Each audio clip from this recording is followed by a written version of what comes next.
Okay, and here we are back. Excuse me. That's what I get for drinking water. We're going to spend 2 hours with a very interesting man, somebody who has taken a good look, and what he sees is basically what we see here and what all of you see. And if you look in guests, you will see his name. It's Charlie Robinson. And the book that he has written is a very unusual book. It's called The Octopus of Global Control. And I think you can pretty well fill in the blanks on that. The Octopus of Global Control is a controversial non-fiction book detailing how those in positions of great power are able to manipulate society for their benefit. Gee, what a new theme, huh? Why they believe what they believe they are entitled to is very interesting. We're going to talk about that as well. Their worldview is disgusting. The description here says warped. I would go much further than that. But it's not a situation that really necessarily can breed optimism unless you understand it. And if you understand it, you can look around the evil and the darkness and come up with a way to extrapolate that this might eventually work out to be less pathological than it is right now. Again, the book is called The Octopus of Global Control, and Charlie Robinson is the author. Hello, Charlie. Hello, Jeff. You've only been covering these topics for, 2 decades at least? 25 years this June. Yeah. Sad to say, it doesn't seem to be getting any better. I feel like it's accelerating, in fact. But well, it is, Charlie. Let me say one thing. You're 100% correct, and I try to spin a little optimism into everything once in a while. But they have technology now that is unprecedented in recorded human history. I'm not saying it wasn't here before. Couple million years ago, 100 million years ago, probably was. But they're using technology to so totally subjugate us. It's not even funny. It's far, far past Orwell. Go ahead. Yeah. One of the things I set out to do with the book was to gather quotes from hundreds of experts, people that have been involved in these really important topics, but one that to me has always been the most important one. I'll read it. It's 3 paragraphs. It's a little lengthy, but it's so important for us to understand what is happening and what has happened. Good. Okay. Go ahead. It says, the real menace of our republic is the invisible government, which like a giant octopus sprawls its slimy legs over our cities, states, and nation. To depart from mere generalizations, let me say that at the head of this octopus are the Rockefeller Standard Oil interests and a small group of powerful banking houses, generally referred to as the international bankers. This little coterie of powerful international bankers virtually run the United States government for their own selfish purposes. They practically control both parties, write political platforms, make cat's paws of party leaders, use the leading men of private organizations, and resort to every device to place in nomination for high public office only such candidates as will be amenable to the dictates of corrupt big business. These international bankers and Rockefeller Standard Oil interests control the majority of the newspapers and magazines in this country. They use the columns of these papers to club into submission or drive out of office public officials who refuse to do the bidding of the powerful corrupt cliques, which compose the invisible government. It operates under cover of a self-created screen and seizes our executive officers, legislative bodies, schools, courts, newspapers, and every agency created for the public protection. Now, you would think that this quote was from last week. This is from 1922. This is the mayor of New York City. Oh, no kidding. So here that's almost fascinating. 100 years later, Wow. and nothing's changed. No, they're still running the same plays. Yeah. They're still, hiding the truth. They're still putting their people in positions of power. They're still clubbing out anyone with dissenting voices. It's disgusting, and and they've been doing it for a while. And hey, we got to give them credit. They're great at it. They have a long view. They're very patient.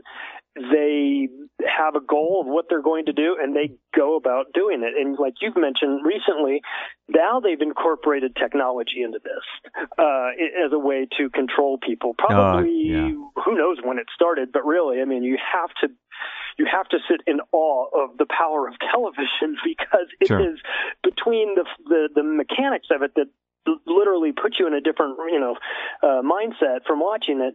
Then you take the messages and the breaking news and that whole sound that kind of kicks in. And I mean, they've done a lot of studying for it.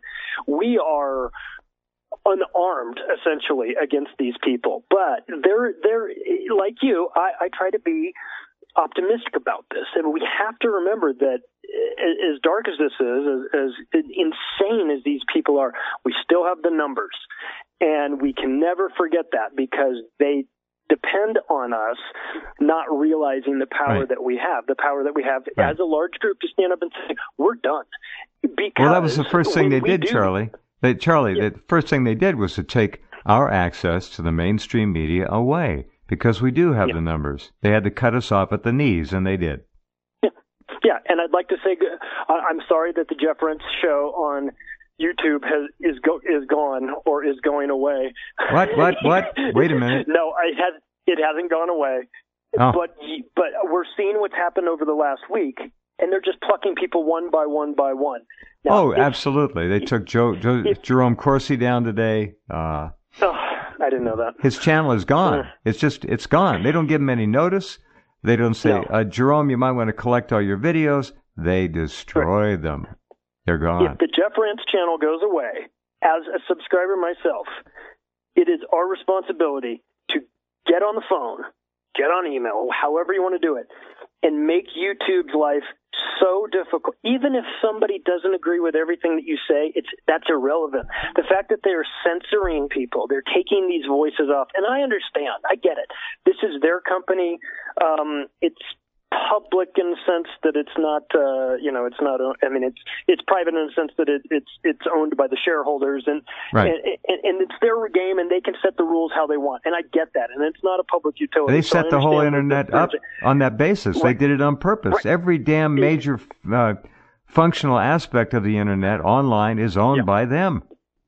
Yeah, and it's a trap. They draw you into it, and I like YouTube. I mean, I like the videos there. I like the information's there, and I don't agree with everything, but that's okay. Like, who cares? Like, that when YouTube becomes the arbiter of what is appropriate and inappropriate, they're done.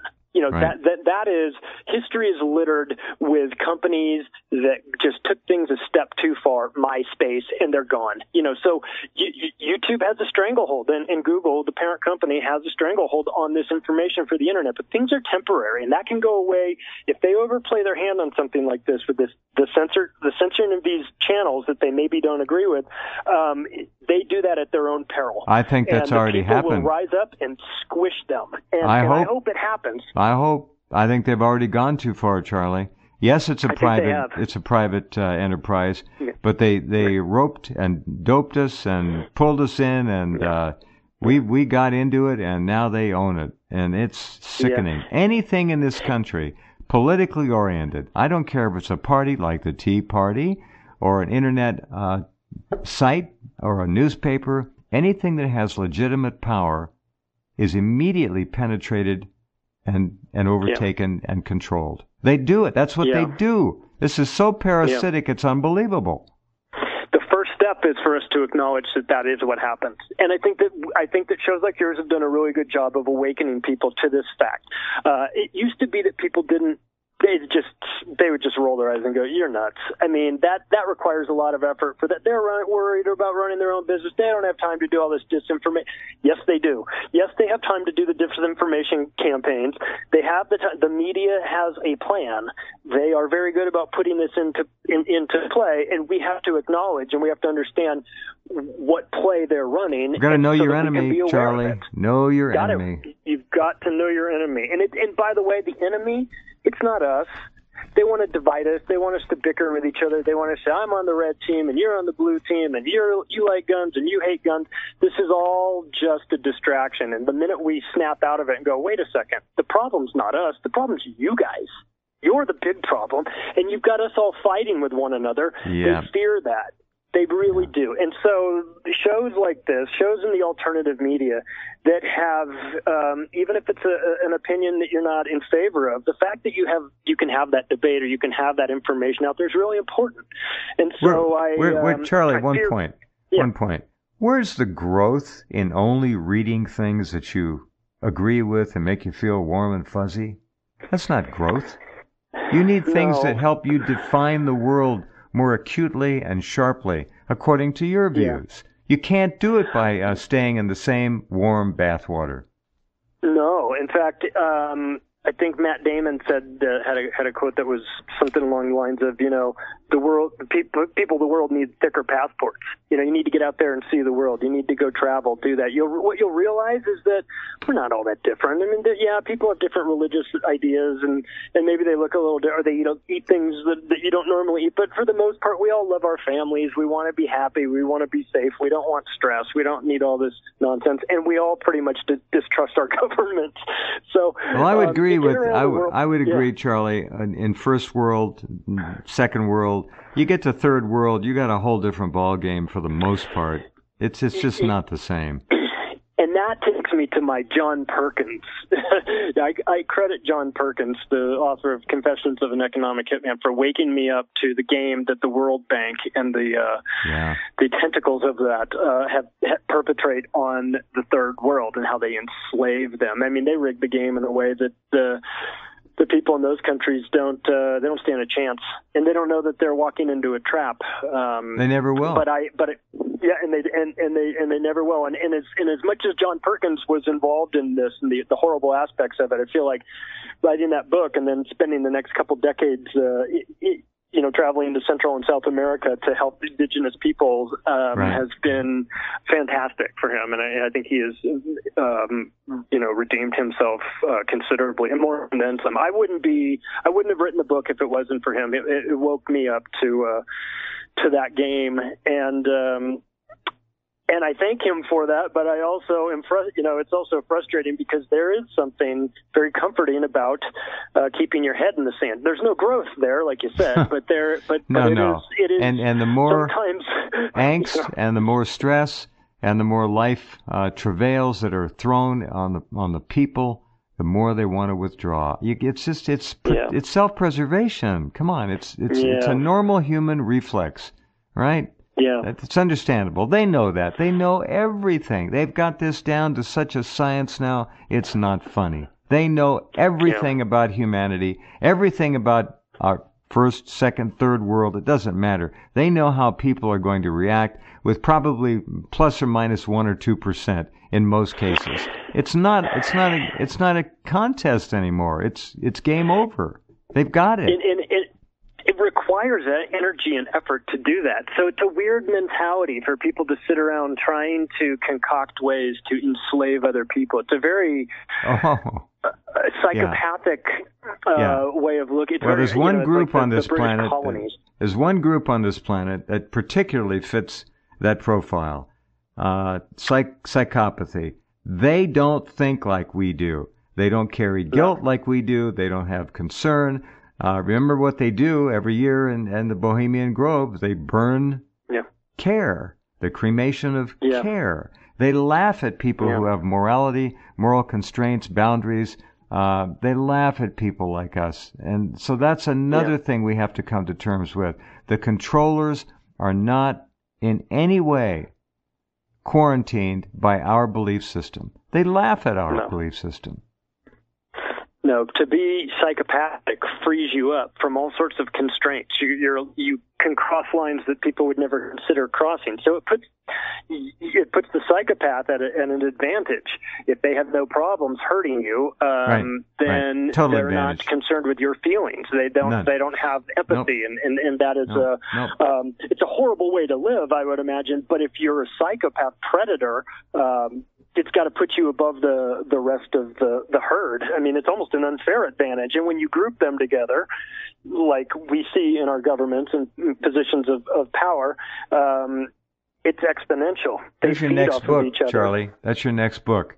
Write all about the psychopathy, identify the mechanisms, and the book is called Unfair Advantage. Co-written with Jeff Rense, please. Well, I'll give you a blurb for the back cover, but that's it. They have no boundaries. None.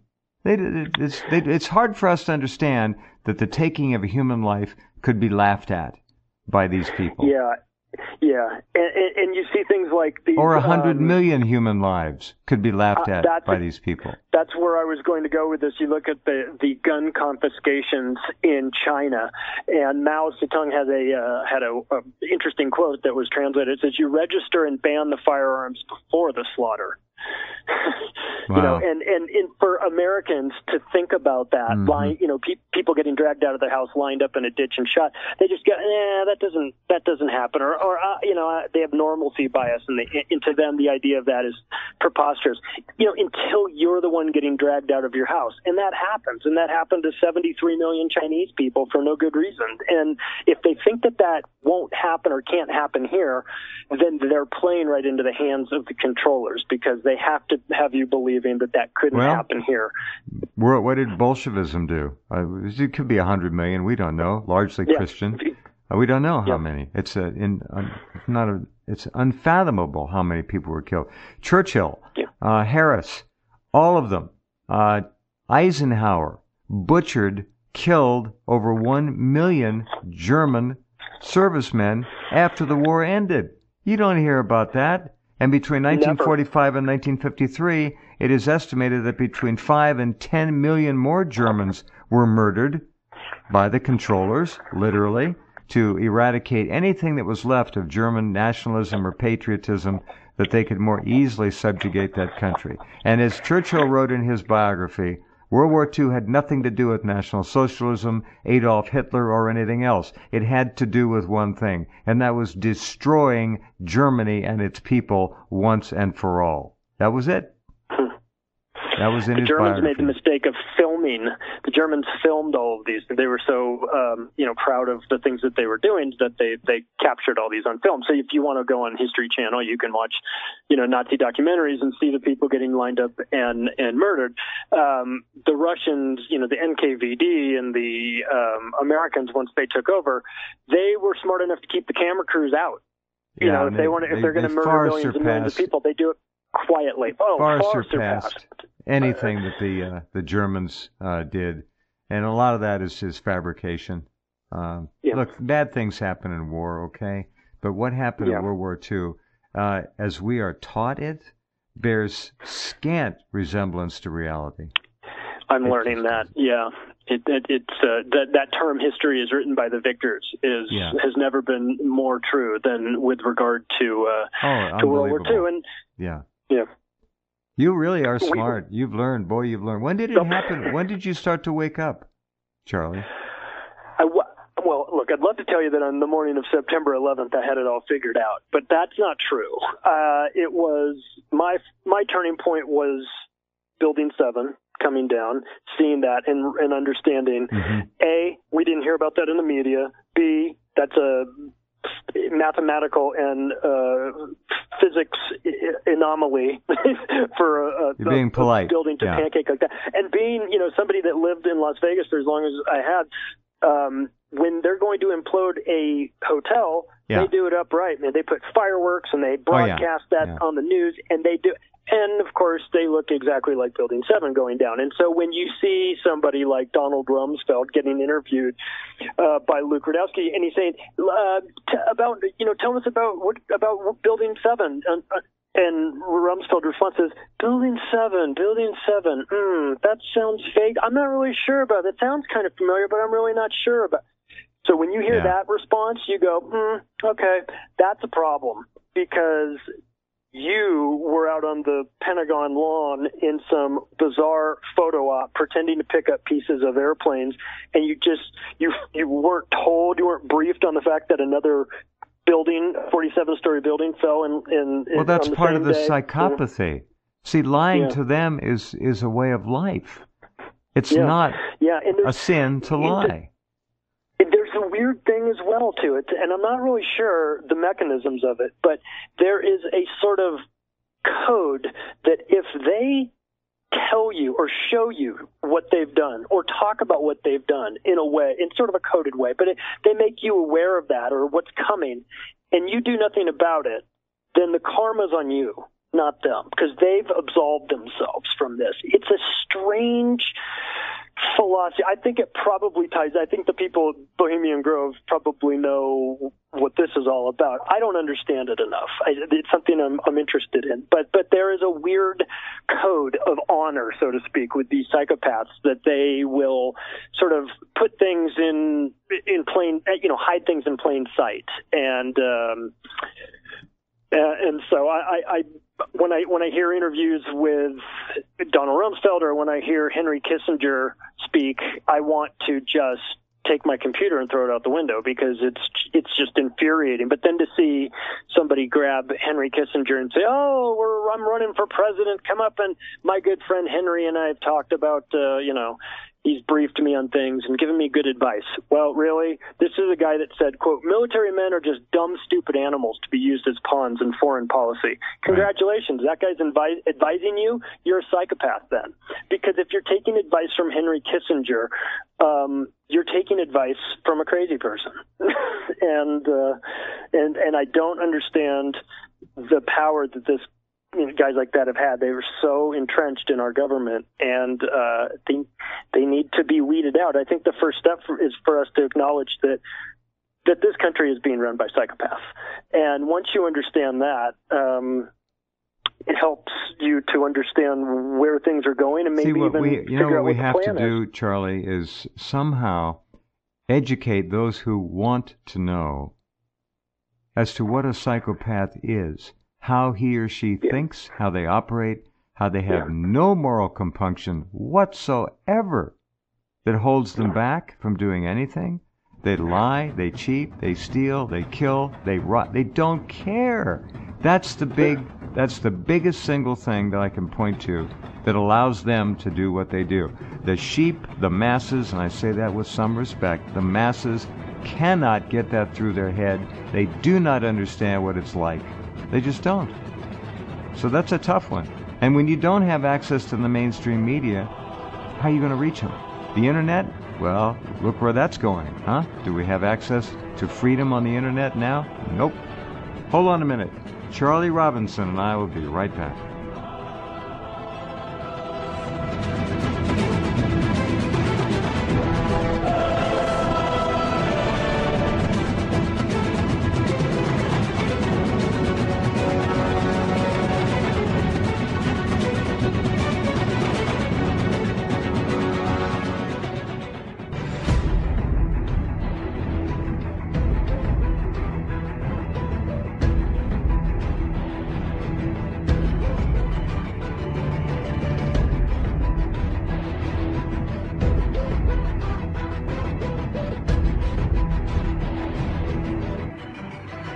Okay, welcome back. And it's great to run across a young man in his 40s who has written such a book with such oversight, such wisdom.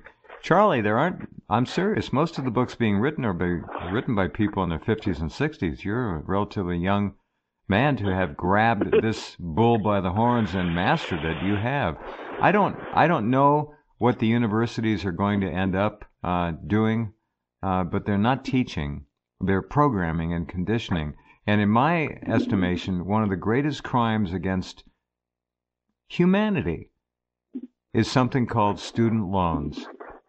I really believe that. You can't, you're baiting these young people. You've got to go to college, you've got to go to a university, or you won't amount to anything. Then you say, well, the only way to go is by the ever-increasing rates of money to go. Tuition is enormous. So what do? You make the money available. You can do it online, I understand. It's a couple of clicks and fill in a few fields and you can get your student loan. Lifetime slavery, indentured servitude started. Yeah, and you start to make job decisions out of college based on your debt. You know, it might be that, hey, I don't really want to take this job, but, you know, the clock is going to start ticking on my student loan debt, so I might have to take a job with, I don't know, Johnson & Johnson, when really what I want to do is be a travel writer. Monsanto. And I know I can get that job. Monsanto, exactly. Yeah, I don't... The student loan trap is especially devious because they set it up as... They knew. they get you from a couple angles. First, they say you need to be educated, which of course you do need to be educated, but to think that you can only be educated from college that charges you a tuition is ridiculous. But then they also start to make you, feel bad about yourself if you don't go. And then there's the so you get pressure from your family. You don't want to be the guy that didn't go to college or didn't get your degree. The reality is, I think probably most people should go into trade schools. There are schools that can teach you specific. I'm couldn't be more correct. With regard to like fixing my car, I don't know anything. I'm at a huge disadvantage. Charlie, you're speaking to the choir here. These people understand. You cannot go to college and incur $50,000 to $75,000 or more in student loan indebtedness and come away with a degree in liberal arts and have a chance. Art history, women's studies, what are you talking about? Come on, history, what are you going to do with it? Nothing. Get a job, become an electrician. Make $75, $85 an hour for the rest of your life, or $100. You start your own company. Yeah. Become a plumber. Yeah. Become anything that gives you skills that are in demand. IT work. My God, I need a webmaster. My webmaster, James, has had a medical issue. It's not cancer. It's a mechanical issue, and he's got to have very serious surgery about that. He will never be able to do what he was doing again at that level because of the stress. So I need a webmaster. How am I going to find a webmaster? Nobody wants to work. I've called half a dozen people in my hometown who are involved with computer user groups, connecting point computer stores. Do you know anybody interested? Maybe. Nope. Not one person. So, yeah, 105 million out of work. Look, find yourselves a career, a future. Learn computers. Learn IT. These people who go to people's houses and straighten out their home computers for housewives and shut-ins and husbands, they make $40, $50 an hour. And there are never enough of them to go around. Learn a skill. That's what Charlie's telling you. He couldn't be more correct. Go ahead, Charlie. I didn't mean to interrupt. Learn a skill that's something that terrifies people. Old people are terrified of their computers. So if you know how to fix their computers, you're in good shape. I don't know how to fix my car. So somebody who's a mechanic it's like a magician to me. The fact that they can get in there and do all that stuff. So to them, they might think, what's the big deal? I work on cars. Well, wait till you have a car problem and you don't have a mechanic. Then it's a gigantic deal. And if you can't do it like I can't do it, then that person has a lot of value. And skills like that will never go out of style. Of course, you can also get a degree in English literature and be qualified for basically nothing. And I don't really mean to bust on people with English lit degrees, but the reality is you're going to go to work at Rite Aid. That's what you're going to do, or Longs. During the 4 years, you had to have been thinking, okay, what am I going to do with this degree when I get out of here? It sounded good. I'm going to teach. I know. I'll teach. I'm going to teach, exactly. I had a couple really good professors in college, and one of them came in. He was my first econ or finance teacher, and he came down and he was wearing a suit and he looked like $1 million, and he said, I am going to teach you what I need to teach you from this book right here because I have to. There's certain parts. But the other half of the time, I'm going to teach you people how to get rich. I'm going to teach you about business. I'm going to teach you about finance, how this works, because I run my own business. And I teach here because I really enjoy it. I get great benefits, but I'm running my own company. I mean, he had everybody's attention from that point on. And yes, we learned the things that we needed to, but then he explained to us about the traps of debt and interest and things like that. He said, like a more practical example, he says, listen, let's say you get into the world and you've got some product and you approach Walmart and you pitch Walmart your widget that you've made and they say, we love this. We'll take 1 million of them. And you go, oh my God, this is the answer to all my problems. But you don't have $1 million to make your 1 million widgets. So you go borrow that money to get all these widgets made. He goes, well, guess what's going to happen? You're going to do that. You're going to send your order to them and they're going to go, we changed our mind. And you'll flip out like, what do you mean you changed it? We have a deal. We have a contract, And I have a patent. Tell him, Charlie, how valuable a patent is. Well, I guess it's only as valuable as the lawyers that you've got working for you. So this guy scared us. He said, listen, you have to be prepared. There are some unscrupulous businesses out there. And then Walmart's pitch would be like, well, listen, we'll take these off your hands for 5 cents on the dollar. And by that time, you've borrowed all this money from your friends and family. You've made an ass of yourself. You've created these products. And I remember thinking to myself, that was my first wake-up call into the big bad corporate world. Sometimes those companies that are multinational, that are dominating people, sometimes they do it in methods that are reprehensible.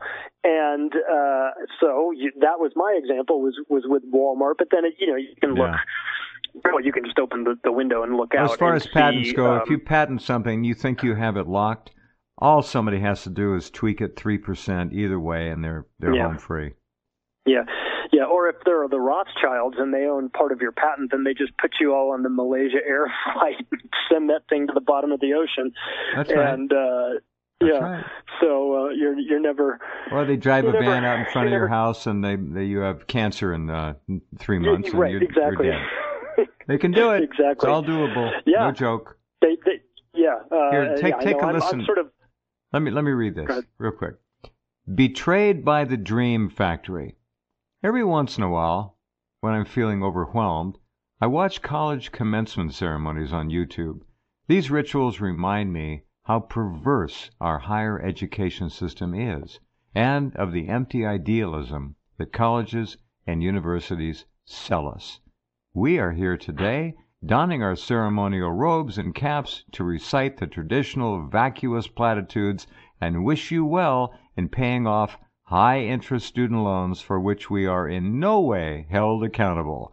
Let us now further romanticize our fair institution by singing the alma mater, and conveniently forget that tuition has gone up 1,120% just since 1978.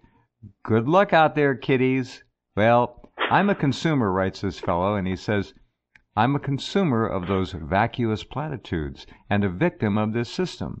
After finishing my master's degree in 2008, I found out, as in I didn't already know, that I had $200,000 in student debt. So there you go. Just one of hundreds and hundreds of thousands of cases. Not maybe that high, but it's the same impact. Go ahead. And by the way, you can't wipe it out in bankruptcy either. No. And I think they're going after your relatives now, aren't they? Aren't they trying to do that? Yeah, I think so. I mean, I know it's kind of laughable, but I think they really are. I mean, it is preposterous in a nation that has so much. We have so much to offer. We have so many great things. We have the ability to give everybody, we have the ability for, what was Bernie Sanders' deal, is $65 billion to give everyone free education. But that was, of course, laughed at and booed. But we have money, Charlie, extra for missiles? We have money. We don't even need to vote on money to take care of Americans. Free education, free housing, free health care. What are we doing? We're giving all that to illegal immigrants from the second and third world. This is crazy. Yeah. Insanity. We're giving $3 billion a year to our, quote, ally, Israel. Why? Yeah. I don't know. Nobody's ever explained why we're doing that. We've been doing it since 1948. They've never paid back a penny. They never will. No way. No, it's a racket. I mean, I suppose that if you can ask for it and then get it, good for you then. But I just don't understand where, there's always money for war. There's always money for missiles. There's always money for that. Money for books, money to wipe out student debt. No, not interested. But what I've realized is that people see this crazy world that we live in and the things that are happening, the way the rules are set up, the way the game is set up, and they just feel like this is crazy. That you've got politicians, they're so flawed, and you go, God, why can't you make it work for us? Why can't you do this for us? You work for us. You're supposed to have our best interest, and they get frustrated and they get mad. But they're making one big assumption, a very huge, important assumption, and that is that the people that are fighting for the people, the politicians, and those people are out there trying to do what's best for us. They're not. That's not their goal. That's not their intention. They don't give a damn about us.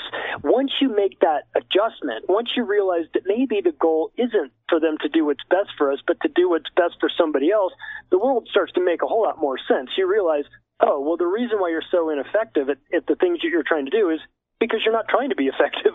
You're not really trying to stop wars. You're not really trying to stop the border. You're not really trying to do all these things. You've got a different agenda. We made the mistake of believing you when you said you were out there working for us, but that's not true. When you make that switch and you start to think that when you look and say, these people, their job is to not work in our best interest, the world makes perfect sense then. Yes, it does. I mean, now you understand why people are doing the things they're doing. Very good. They're insane. Yeah, they're totally evil, totally compromised. They're only there to get into the money stream and take care of themselves and their buddies and pals. Here's a little bit more from this article. It's very interesting. Some well-paying professions might make this amount manageable, the $200,000 this poor guy has, but for he's a bioethicist. A bioethicist. Like me, it's been crushing. Many things had to go wrong for this to happen. Or right, if you're a school or a lender. Although the hefty amount I owe is unusual, my experience is not. Motivated by an idealistic view of education and career vulnerable to predatory, disingenuous, or at least negligent institutions, young people and their families too often take on large amounts of student debt. No matter how much they owe, the consequences of that debt can be outsized. These young people may have to abandon their educations early, pay back far more after interest than they took out, manage exceptionally exploitive loan terms, shoulder serious chronic mental duress, delay important life decisions, and participate less in the economy than they otherwise would. In other words, they've been marginalized into debt slaves. That's what they are. Yeah. And we send 95%, 96% back to Congress every 2 years. Every 2 damn years, we send the same crooked bastards and bastardettes, back to Congress every 2 years. Did you see the Nancy Pelosi presentation she was giving? She was talking, I think it happened yesterday, she was talking about the common good and people having a hard time with their finances, and out of the audience you hear some lady scream, "Hey Nancy, what's your net worth?" And she just glossed over it as if like, I didn't hear that. I didn't hear. No. You're worth $100 million. You've been in politics forever. That's right. Hey, let's explain that. Explain to us why you have that much money when you've been in politics.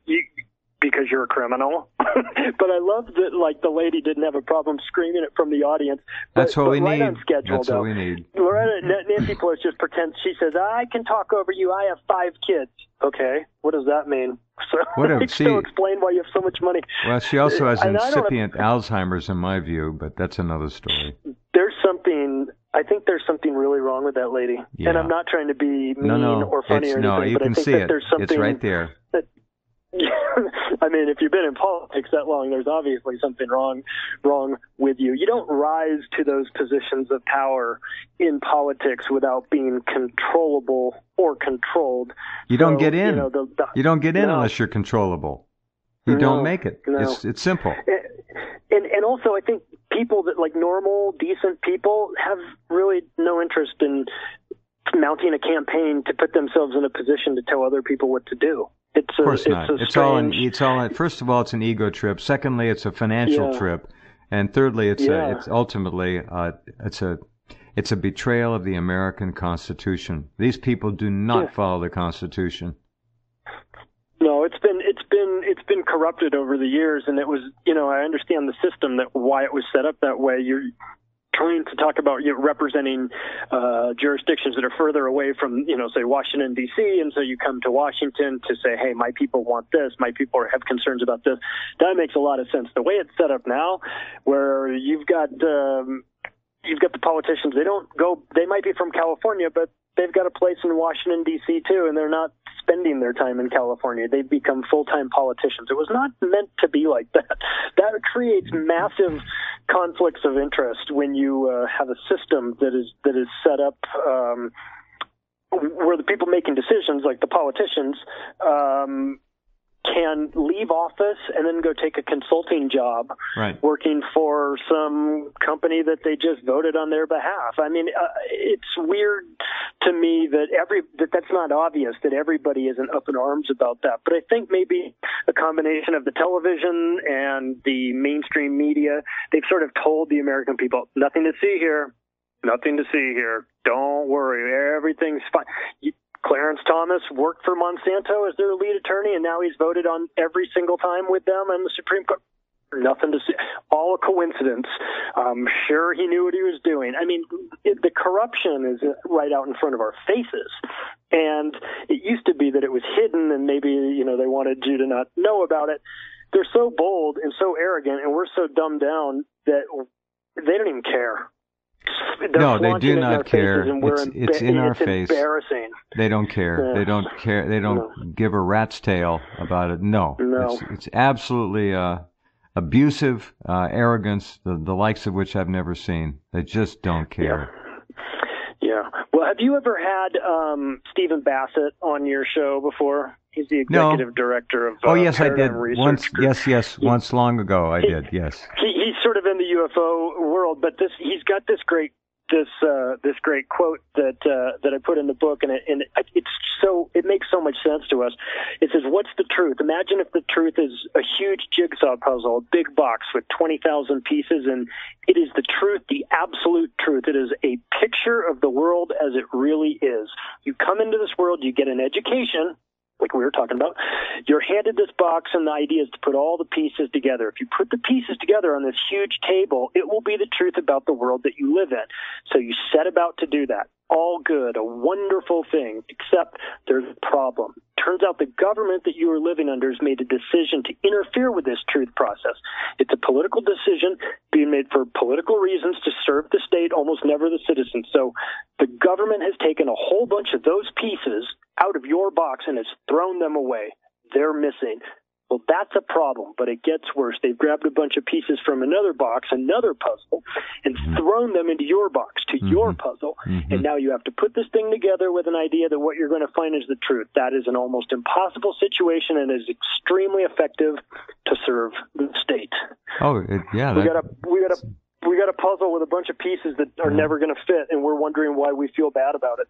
See, the problem is it's game, set, and match. And to tell people that sounds like I may be trying to discourage people. No, we've got to understand the reality of the situation we're in. Right now, they are completely dominant. They have no worries. There's nothing they can't control. When you own the media, when you own the medical profession, when you own the education business, when you own the very food we eat, and I'm talking about GMO food, and then when you own the mass media communications that we rely on to communicate, cell phones, G5, you know how bad G5 is going to be. Okay. Oh, yeah. When you own all that, what worries do you have? And I left a lot of stuff out, but what are they worried about? They got no worries. They got no concern. They laugh at us. Look at CNN. Look at the lies, the deceit, the treachery that those people intellectually play. It's not even intellect. It's just, it's disgusting. Okay. So we are in a problem situation. That's the truth. That's what we got to face first. We're in a problem situation. Some of the greatest comebacks in sports have come. Absolutely. Once people said, this game but is we've over, got to realize where we are first, and that's the part that I'm trying to help with, and you are too. Great book. Charlie Robinson, The Octopus of Global Control. We're going to spend another hour with Charlie, talk about some other things we haven't gotten to yet, and some things that you're not supposed to talk about. But this can all start with an honest evaluation of history. You can find the truth out there, and when you it's like The Bad War. All right, that's a great little book. It's a survey of the war that Tomato Bubble put out, Mike King. It's a great book. It'll tell you about the war, how the lie was waged against us. We fought the wrong enemy. We were conned. We were hustled. We got what we deserved, I guess, because people should know better. The average high school graduate in 1950 could outperform virtually any average college or university graduate today. Intellectually, in terms of knowledge about this country, about what makes it work, those kids were sharp. No more. When you get out of high school, if you get out, 75% dropout rate in most big cities now. What do you know?